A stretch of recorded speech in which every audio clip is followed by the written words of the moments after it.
ahambada bema kanoni koige veteran koige honorable ex minister tamo joina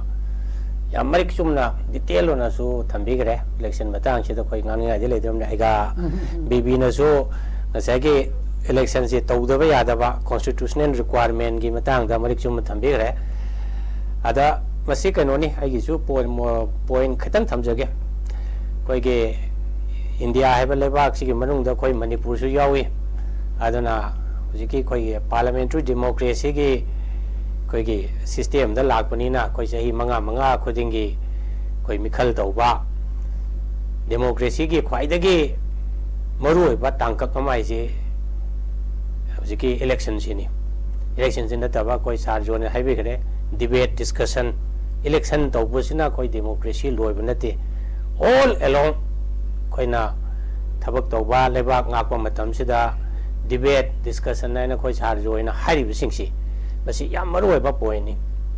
aidi koi gi democracy hai basi election da koi vote thada ga ekta loire haiba nate hariba all along koi assembly da khangde parliament da khangde or outside assembly da khangde koi sarna haibe ba koi debate discussion pai phati haibe mayam se tanara matung da koi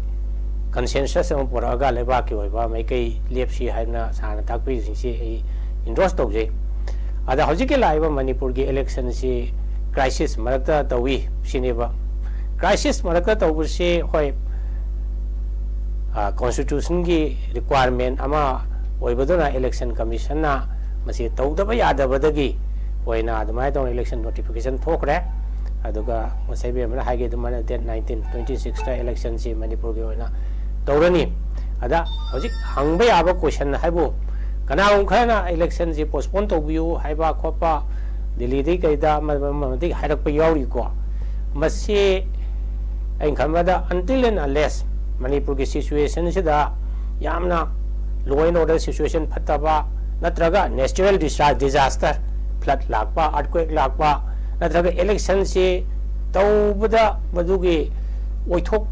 difficult oigadaba aduguma situation ama leitragadi adum election di postpone tawbudi yaroi hena adumai taw ai thamjage adubo hojik leriba state government na central government na election ji mapung phana pangthokna bai damakta ain khamada security arrangement tawri adagi election gi personnel moi dc sing na hape madugi training chathari polling station even akoi gi displaced oiba internally displaced people haidare ko si relief camp da lejiba singsi gi su ain khanbada ain tajarakpada subject to confirmation makoi gi su polling booth thamaga makoi da makoi gi voting gi rights exercise tawna ba dum singani haina tajai masi not only for masage inter kano khaki wa khogi tampa khakti na ta ba singda su sondra election commission na torkani adu 100% mak tumai tawna internal displace of me singsi koigi democracy gi oiba election sida pra franchise tawbagi chang du yogdurga su khara makai de soina participate torkani haibagi adum ba thajaba lei aduda hojiki kano si leiba issue si mayam ngang lei si ai khoigi priority si karino election la natraga khogi manipur gi crisis si hana lotion brasin diba yam kana hangiba question si quarter khara dagi hare koi manipur gi crisis lotion da no election to bi no koi election pam de ai khoigi yumda hana hanjal hanbiyo Suasan Portigi Laiba, Kampopiti Laiba, More the Laiba, missing Shin Hirisi, a cook yum the Hana, Hajalan View, a quit Tangu Laitandra, Lejage, election say, I quit the Sudogna, Canadi, but say a quick palm the Edna, quite media the Kaika, Pottery, Mona Hirusu, Yamsumi, Land Banati, Adobo, I quina elections yaw the Vatagadi, Manjari, Sikanagino, Manjari. Both had a was Chatriba, I call you a Gaduira, Atopagi or Gaduira, which has one to have election as the haying board a mihin with the Kagi Druni. Adona Igi board say everybody internal displace workers who Oidragasu, Mipong Kuding Maki board say Maru Oi, Madugi Belu Lay, Kaina Havida, I call you Pusers. I call you Pusers, Lepada, I call you Bohna, Puser, Lepani, and then I call slogan, Kayasu Lauri, a Massis Chumi. I call नियम Chumna अखोगी इंटरेस्टा अखोगी फनबगी दमकता हयें ngang bi ngamba lebak ngak pada yaw ngamba aduguma mi ma अखोगी कोई थागत हौरगदी अखोगी दमकता होजिगे Manipuri crisis ओइबि याय crisis नतबा याय any situation अमदा अखोगी मिहुत ओना थागलेबा मिदुना अखोगी अपाम निंगबसे parliament पुथोकपा parliament की मपान पुथोकपा नत्रगा government की lobby तौबनी खंगदे अखोगी लेबाक की चौखटनबा अखोगी फननबगी तंग सिलक ngमगदबा अदुगुंबा कैंडिडेट अखोई खलौबो दरकार होय अदुना तांगना फंगबा सही मंगा दा अमुक्तंग फंगबा सिगुंबा खुदोंग चाबसे अखोइना कोई मसी प्रायोरिटी नते अखोइगिदी कैनोनानी हाइबना सिंगबा सिचुएशन सि फते हाइबना सिंगबदा अखोइना बोट हादा हौद्रगदी मांगजबो ओइगदुरिसि अखोइगिनी अदुगा सेकेंड पॉइंट दा अखोइना खतंग मसी कोइना डिस्कशन तौबसी अखोइगी इनर मणिपुर नत्रगा अखोइगी तंपाकी खक्तगी ओइना अखोइ डिस्कशन तौबसु मसी करी हाइनी मसी चुमलो अदुना अखोइ चिंगिसु हाइतारेको आउटर मणिपुर पार्लियामेंट्री कॉन्स्टिट्यूएंसी किसु येंगसि हरिबो आउटर मणिपुर पार्लियामेंट्री कॉन्स्टिट्यूएंसी किसु कैंडिडेट मरी फजना मोय थोले अदुबो लाइबक थीबदी हानगुमना कोई कुकी जो कम्युनिटी दगी कैंडिडेट अमा नि थोकपा एमपी के इलेक्शन दा कंटेस्ट तौबसे हंदक यावक्तबसे मसे अखोई नुवाइते हैना लौसी कइनाइदा डेमोक्रेसी दा मखोइना कैंडिडेट थोगा मखोई वोट लेप्तबसे डेमोक्रेसी की मसक थीबने ने खोई लौसी हरिबो वी एक्सपेक्ट देम मखोइसु याखम थोकनी अदुबो मखोइसु करिगुंबा लेबा क्राइसिस न मरम ओइदा ओरंगदो माली मसीद डेमोक्रेसी दगिदी अखोइगी क्राइसिस की सोल्यूशन पुरपने हेन मरु ओइ हाइबा वाखलदगी ओरंबे याय मखोइ कैंडिडेट थादोक्ते अदुबो अइना सम ताजाबदा इलेक्शन ददी मखोइ पार्टिसिपेट सोइन तौगनी कुकी जो कम्युनिटी की लेरिबा कोई प्रजा सिंगसे मोय बॉय इलेक्शन बॉयकॉट तवे हाइबगी वादी कया तादे अदुगा लाइबा आउटर की कैंडिडेट सिंगसिदगी मनुंगदा मखोइना अपाम्बा कैंडिडेट खल्लगा वोट पिरगा मखोइगी राइट तो एक्सरसाइज सोइन तोरकनेना खल्ली अदुना समजिलाबदा अगिदी मसी मयामदा हाइजनिंगबदी मसी बॉय इलेक्शन से कोई बॉयकॉट तौगुमसी अखोई इलेक्शन पार्टिसिपेट तौसी अखोइना फगनियाना खनबा मणिपुर की क्राइसिस से ngase अखोई सारजुआनासु आइदा फजना पनबिखरे हौजी अखोई आइसु खतंग बनजाओगे अखोइसि वाबा याबा सांग यावना वाराबने मणिपुर की प्रजा सिंगसि बोरेबो वाबाइसि अखोइना दि इंटरनली डिस्प्लेस ओइबा मी खक्त वायेना खले सिनतबा डिस्प्ले सुक्तों तौदबा मी सिंगसु वारे शुभम नोमभम लैतबा ngसाइगी युम साजरगा मिस्ट्री ओरगा पैसा तांजाबा सुमांग लीलागी आर्टिस्ट फिल्म की इंडस्ट्री दा यावरिबा एक्टर एक्ट्रेस टेक्नीशियन अदुना सिंगबा मयाम सिंगसे कोई हराव कुमै तौबा यादे ना लोय थिंजिंगरे अदुदगी लेकाय लेकाय दा तौरिबा दुकान मचा फमजरिबा ग्रोसरी दुकान फावबा पोट सित्रे बाजार में लेरिबा पोसे दुकान सिंगसे पोट सित्रे अदुगा अमरोमदना ngसाइगी लेबा ngakpagi mingda ngसाइगी एक्सटोर्शन सिमा याम रेम्पेन ओइना हजिक तौरे थाना सही तरा मरी मंगा की ममांगदा लेरमिबा एक्सटोर्शन दो हजिक अमुक हेन हंजिलले अदुना करबार मसा तौजबा कांगबु नत्रका पैसा खैतंग लेबा लेकायदा लेजबा मिसिंग याम वानरे हरिबा अदुना मयामना हजिक पामिबसे करम कांदा एखोइगी क्राइसिस से लोयरकदगे सिनी इलेक्शन दगिदी एखोइ क्राइसिस से लोइबना लोहनबना मसिगी हेन मरु ओय हेन अर्जेंट ओय हाइबसे अदो था तरा माथोय हौग्रबसिदसु कोइना नुवाइजदबदी सेंट्रल गवर्नमेंट अमसुंग स्टेट गवर्नमेंट ना मसिदा करम मवंग तोरगा मसिगी सोल्यूशन पोरक्तगे हाइबगे कंक्रीट ओयबा एक्शन अमता लौबसे यु उदबा अदुम जेंगागा मोय वारागा अदुम तुक्सेगिनी कानबदोना हजिकपुदी वाराबरा कनो मतम खदि लेपि अदुबु इलेक्शन लोरगा मसिगी क्राइसिस से अमुक हन वायलेंस से लाप याबगी चांस लई मदो अखोई गाइबा दरकार लेते साइड बाय साइड इलेक्शन की वा खतंग गांगबिगनो मणिपुर गवर्नमेंट मसागी एनआरसी खकदी प्रोमिस करे प्रोमिस तौबिगनो कनो खतंग की आईएलपी खतंग की प्रोमिस तौबिगनो मणिपुर की लेरिबा क्राइसिस से सॉल्व तौनबगी वादो इलेक्शन की कैंपेन गांगबियो ꯑꯩꯈꯣꯏ ꯀꯃꯥꯏꯅ ꯇꯧꯅ ꯑꯩꯈꯣꯏ ꯏꯂꯦꯛꯁꯟ ꯄ꯭ꯔꯣꯕ꯭ꯂꯦꯝꯁꯦ ꯁꯣꯜꯕ ꯇꯧꯅꯕ ꯇꯧꯔꯤ ꯑꯁꯤ ꯁꯝꯕꯜ ꯈꯥꯕ ꯑꯗꯒꯤ FMR ꯂꯧꯊꯣꯛꯄ ꯑꯗꯨ ꯈꯛꯇꯪ ꯇꯧꯔꯒ ꯑꯩꯈꯣꯏ ꯃꯅꯤꯄꯨꯔꯒꯤ ꯄ꯭ꯔꯣꯕ꯭ꯂꯦꯝꯁꯦ ꯁꯣꯜꯕ ꯇꯧꯔꯅꯤ ꯍꯥꯏꯕꯒꯤ ꯃꯑꯣꯡꯗ ꯃꯌꯥꯝꯗ ꯄ꯭ꯔꯖꯥꯗ ꯑꯔꯥꯟꯕ ꯅꯦꯔꯦꯇꯤꯕ ꯑꯃ ꯄꯨꯊꯣꯛꯑꯒ ꯄ꯭ꯔꯖꯥꯕꯨ ꯃꯤꯁꯂꯤꯗ ꯇꯧꯕꯤꯕ ꯉꯁꯤꯒꯤ ꯗ꯭ꯔꯥꯏꯚꯔꯁꯤꯡꯒꯤ ꯇꯦꯛꯇꯤꯁ ꯇꯧꯕ ꯂꯤꯔꯤꯕ ꯅꯦꯔꯦꯇꯤꯕꯇꯣ ꯁꯤꯟꯁꯤꯌꯔ ꯑꯣꯏꯕ ꯑꯣꯅꯦꯁ ꯑꯣꯏꯕ ꯑꯆꯨꯝꯕꯗ ꯑꯩꯈꯣꯏ ꯇꯧꯍꯟꯅꯤꯡꯉꯤ ꯑꯗꯨꯒ ꯈꯨꯠꯀ ꯆꯤꯟꯒ ꯃꯥꯟꯅꯕ ꯍꯥꯏꯇꯥꯔꯦꯀꯣ ꯃꯗꯨꯁꯨ ꯇꯧꯍꯟꯅꯤꯡꯉꯤ ꯑꯗꯨ ꯅꯠꯇ꯭ꯔꯕꯣꯏꯗꯤ ꯑꯩꯈꯣꯏ ꯀꯌꯥ ꯀꯨꯏꯅ ꯋꯥꯈꯤꯒꯗꯒꯦ ꯑꯩꯈꯣꯏ ꯋꯥꯕꯁꯤ ꯍꯦꯟꯃꯟꯒꯠꯂꯦ ꯑꯩꯈꯣꯏ ꯁꯥꯔ ꯑꯣꯖꯣꯏꯅꯁꯨ ꯍꯥꯏꯕꯤꯈ꯭ꯔꯦ ꯑꯩꯈꯣꯏ ꯆꯍꯤ 3 ꯀꯨꯟꯊ꯭ꯔꯥꯛꯄꯗ ꯋꯥꯕꯗꯨꯒꯤ ꯆꯥꯡꯅ ꯍꯦꯟꯅ ꯋꯥꯔꯦ ꯍꯥꯏꯔꯤꯕ ꯑꯗꯣ ꯋꯥꯕ ꯍꯥꯏꯕꯁꯤꯗꯤ ꯋꯥꯔꯤꯕ ꯃꯤ ꯈꯛꯇꯗꯪ ꯈꯪꯉꯦ ꯍꯥꯏꯔꯤꯕ the wearer knows where the shoe pinches ꯍꯥꯏꯗꯣ ꯈꯣꯠꯇꯣ ꯑꯗ ꯍꯧꯖꯤꯛꯀꯤ ꯂꯩꯔꯤꯕ ꯑꯆꯧ ꯑꯁꯥꯡꯁꯤꯡ ꯂꯩꯔꯤꯕ ꯃꯟꯇ꯭ꯔꯤ ꯂꯩꯔꯤꯕ MLA ꯂꯩꯔꯤꯕꯁꯤꯡꯁꯤꯗꯤ ꯃꯣꯏꯗꯤ ꯑꯋꯥꯠ ꯑꯄꯥ ꯂꯩꯇꯦ ꯑꯋꯥꯠ ꯑꯄꯥ ꯂꯩꯔꯗꯤ ꯃꯤꯆꯝ ꯄ꯭ꯔꯖꯥꯁꯤꯡꯅꯤ ꯃꯤꯆꯝ ꯄ꯭ꯔꯖꯥꯁꯤꯡꯒꯤꯁꯨ ꯈꯔ ꯈꯟꯕꯤꯌꯨ ꯏꯂꯦꯛꯁꯟ ꯃꯇꯝꯁꯤꯗ ꯃꯤꯆꯝ ꯄ꯭ꯔꯖꯥꯒꯤ ꯑꯋꯥꯕꯁꯤꯡꯁꯦ ꯈꯖꯤꯛꯇꯪ ꯁꯣꯜꯕ ꯇꯧꯅꯕ ꯑꯩ ꯍꯣꯠꯅꯕꯤꯌꯨ ꯍꯥꯏꯅ ꯑꯗꯨꯃꯥꯏꯅ ꯇꯧꯅ ꯑꯄꯤꯜ ꯇꯧꯖꯒꯦ ꯄꯥꯕꯨꯡ ꯖꯣꯏꯅꯁꯨ ꯄꯥꯕꯨꯡ ꯕꯤꯕꯤ ꯁꯔꯃꯅꯁꯨ ꯐꯖꯕ ꯋꯥꯐꯝ ꯃꯌꯥꯝ ꯄꯨꯈꯠꯈ꯭रे ꯑꯗꯨꯒ ꯍꯧꯖꯤꯛꯁꯦ ꯑꯩꯈꯣꯏꯒꯤ ꯏꯂꯦꯛꯁꯟꯁꯦ ꯇꯧꯗ꯭ꯔꯝꯗꯅ ꯐ꯭ꯔꯤ ꯑꯦꯟड ꯐꯦꯌꯔ ꯏꯂꯦꯛꯁꯟꯁꯦ ꯑꯣꯏꯅꯕꯒꯤꯗꯃꯛꯇ ꯑꯣꯏꯍꯟꯅꯤꯡꯕꯩꯗꯃꯛꯇ ꯑꯣꯏꯕ ꯉꯝꯒꯗꯧꯔꯤꯕ꯭ꯔꯥ ꯍꯥꯏꯕꯒꯤ ꯋꯥꯍꯪ ꯃꯌꯥꯝꯁꯦ ꯊꯣꯛꯂꯛꯏꯕꯅꯤ ꯑꯗꯨꯅ ꯑꯩꯈꯣꯏꯒꯤ ꯏꯂꯦꯛꯁꯟ ꯀꯃꯤꯁꯟ ꯑꯣꯐ ꯏꯟꯗꯤꯌꯥꯅꯒ ꯃꯁꯤꯒꯤ ꯊꯝꯕꯤꯔꯤꯕ ꯑꯩꯈꯣꯏꯒꯤ 4Mꯁꯦ ꯉꯁꯥꯏ ꯄꯥꯕꯨꯡꯅꯁꯨ ꯊꯝꯕꯤꯈꯤꯕ ꯃꯌꯦꯛ ꯁꯦꯡꯅ ꯑꯩꯈꯣꯏ ꯃꯅꯤ ꯄꯥꯋꯔ ꯃꯁꯜ ꯄꯥꯋꯔ ꯃꯤꯁꯏꯟꯐꯣꯔꯃꯦꯁꯟ ꯑꯩꯈꯣꯏꯒꯤ ꯃꯣꯗꯦꯜ ꯑꯣꯐ ꯀꯣꯗ ꯑꯣꯐ ꯀꯟꯗꯛꯀꯤ ꯚꯥꯏꯑꯣꯂꯦꯁꯟ ꯇꯧꯗꯕ ꯍꯥꯏꯕꯅꯆꯤꯡꯕꯁꯤꯡꯁꯤ ꯑꯩꯈꯣꯏ ꯍꯧꯖꯤꯛ ꯃꯅꯤꯄꯨꯔꯁꯤꯗ ꯍꯥꯏꯕ ꯇꯥꯔꯦ ꯏꯂꯦꯛꯁꯟꯁꯦ ꯂꯥꯛꯄ ꯃꯇꯝꯁꯤꯗ ꯏꯝꯄ꯭ꯂꯤꯃꯦꯟꯁꯦ ꯇꯧꯔꯕ ꯖꯥꯠꯂ ꯅꯠꯇ꯭ꯔꯒ ꯀꯔꯝꯃꯥꯏꯅꯒ ꯇꯧꯔꯛꯀꯗꯣꯔꯤꯕ ꯖꯥꯠꯅꯣ ꯃꯁꯤ ꯊꯣꯛꯍꯟꯅꯤꯡꯗꯕ ꯃꯌꯥꯝ ꯑꯃ ꯍꯦꯟꯅ ꯚꯣꯠꯀꯤ ꯃꯇꯨꯡꯗ ꯊꯣꯛꯂꯛꯀꯗ꯭ꯔꯥ ꯀ ꯍꯥꯏꯕꯅꯆꯤꯡꯕ ꯄꯨꯝꯅꯃꯛꯁꯤ ꯃꯁꯤꯅ ꯀꯗꯥꯏ ꯐꯥꯎꯕ ꯂꯥꯛꯁꯤꯟꯕꯒ ꯉꯝꯒꯗꯣꯔꯤ ꯖꯥꯠꯅꯣ ꯀꯃꯥꯏꯅ ꯇꯧꯔꯛꯀꯗꯣꯔꯤ ꯖꯥꯠꯅꯣ ꯑꯔꯣꯏꯕ ꯑꯣꯏꯅ ꯊꯝꯕꯤꯌꯨ ꯁꯥꯔ ꯑꯩꯈꯣꯏ ꯀꯥꯏꯒꯥ ꯕꯤꯕꯤꯅ ꯉꯁꯥꯏ ꯄꯟꯈꯤꯕ ꯌꯥꯝ ꯃꯔꯨꯑꯣꯏꯕ ꯄꯣꯏꯟ ꯈꯔ ꯌꯥꯎꯈꯤ ꯃꯗꯨꯗ ꯑꯩ ꯈꯤꯇꯪ elaborate ꯇꯧꯖꯒꯦ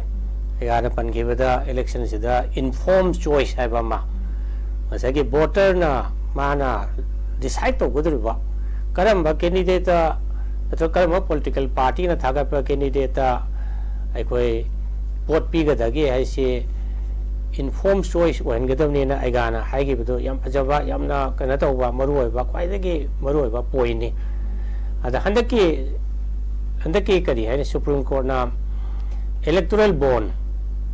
2017ꯗ ꯉꯁꯥꯏꯒꯤ ꯁꯦꯟꯇ꯭ꯔꯦꯜ ꯒꯚꯔꯟꯃꯦꯟꯠꯅ ꯄꯨꯊꯣꯛꯑꯒ 2018ꯗꯒꯤ ꯆꯠꯅꯈꯤꯕ electoral bondꯒꯤ ꯃꯁꯤ constitution bench supreme court ki constitution bench na madubu unconstitutional oy adana madu kakpa matam sida madu lakiba argument khara ai harap share tawjage masida hairi bese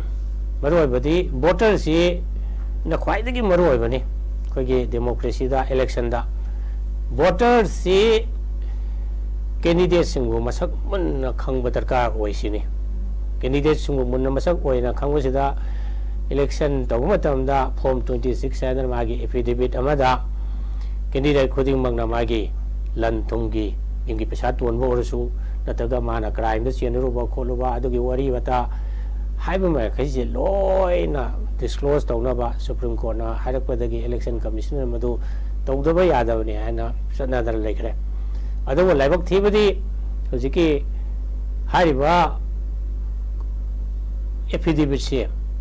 website ta thagali adu yamna di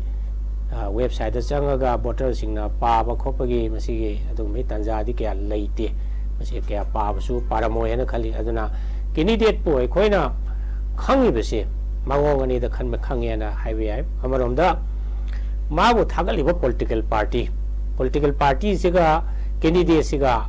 masi khaidok lagi ba yada ba mari am lei hariba masi handaki kano dasu yam phajana palle constitution gi bench na piri ba judgment sida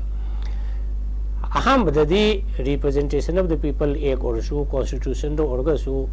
aham badadi political party have se koina hai se election gi matamda natraga kano to matamda kaimta palamte political party se kam kanda pusilake da 10 schedule of the constitution pusilako matamda 10 schedule se 1985 da constitution amendment taro pusilako matamda disqualification ki provision jaw matam se lak matamda political party amana thagat pa candidate set up tawa candidate haibo wahi se lak padagi di political party se kogi election gi khwai dagi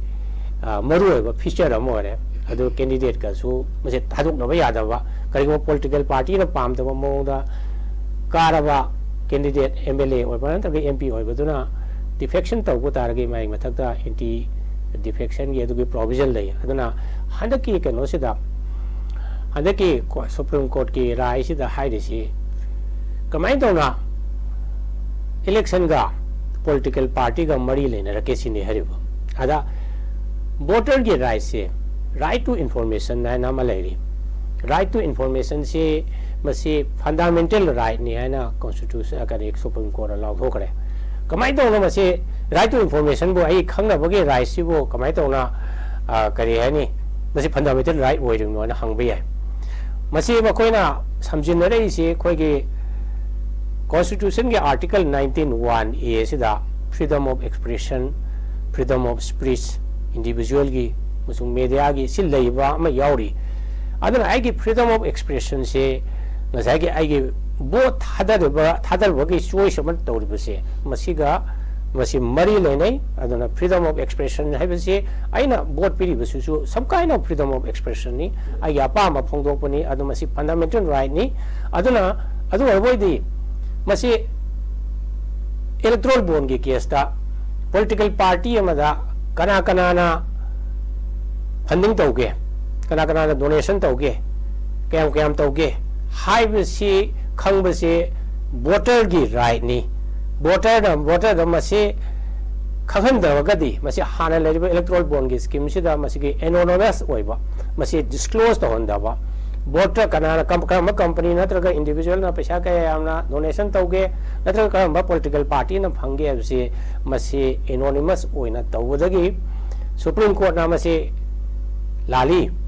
anonymity is against the right to information, against the fundamental rights of the voter. Aduna maramoina ani se samjina halaga political party ga ajuge ke voter ge rights siga masi mari samjina aga admai tauna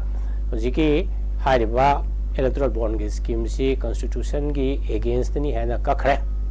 adu dana tana matong da Supreme Court na State Bank da hairaga kana da paisa disclose cannot tauge haibna singbasi masi right to information ni haidana disclose tawre ada sil lakaduri di hojiki khoi aga na haibi gre sida hojik Manipur da election se only 15 days ka tang aire adubo candidate sing sibo voter na khangbagi chance Manipur da hojik se yang wale si maram se kamai tawge khoi campaign yade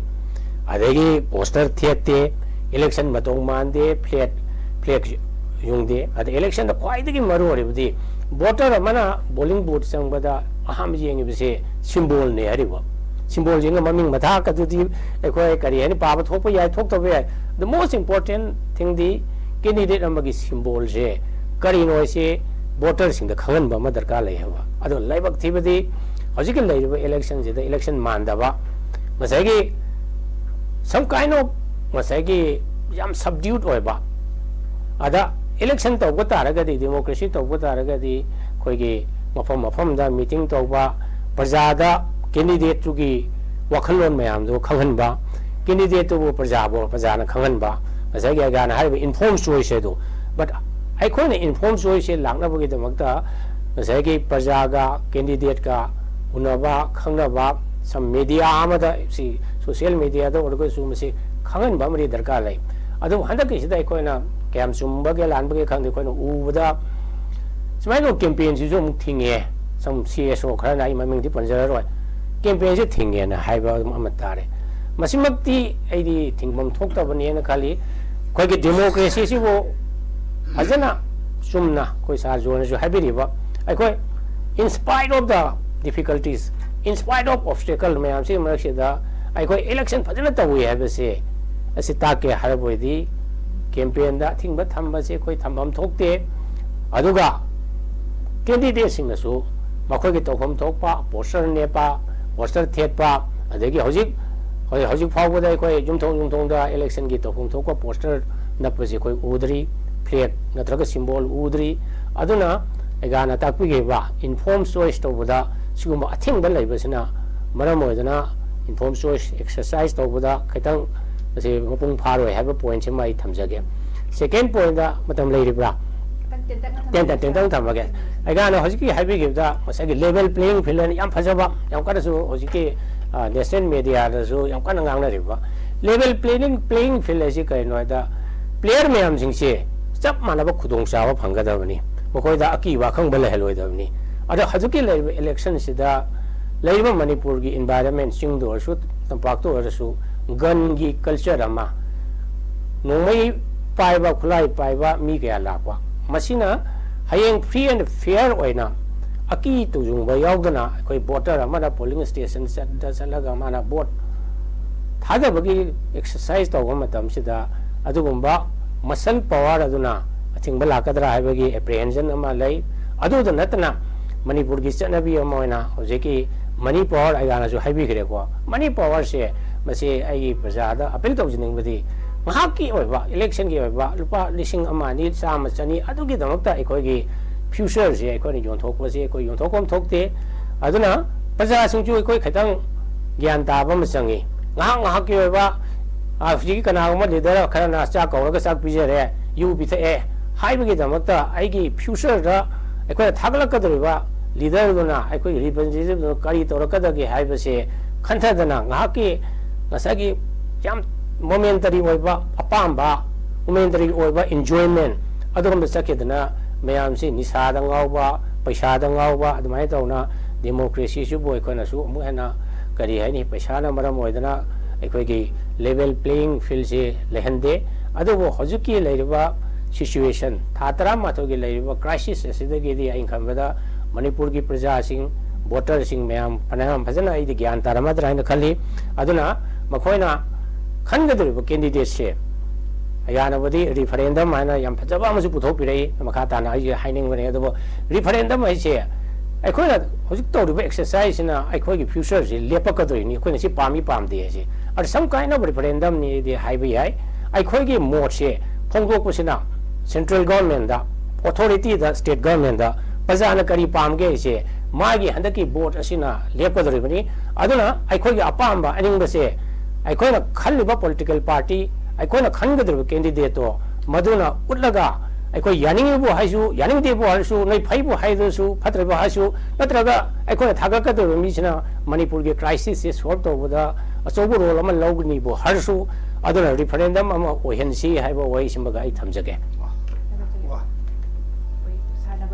फजबा वफम ma'am थम्बीग्रे yam नुंगाइजे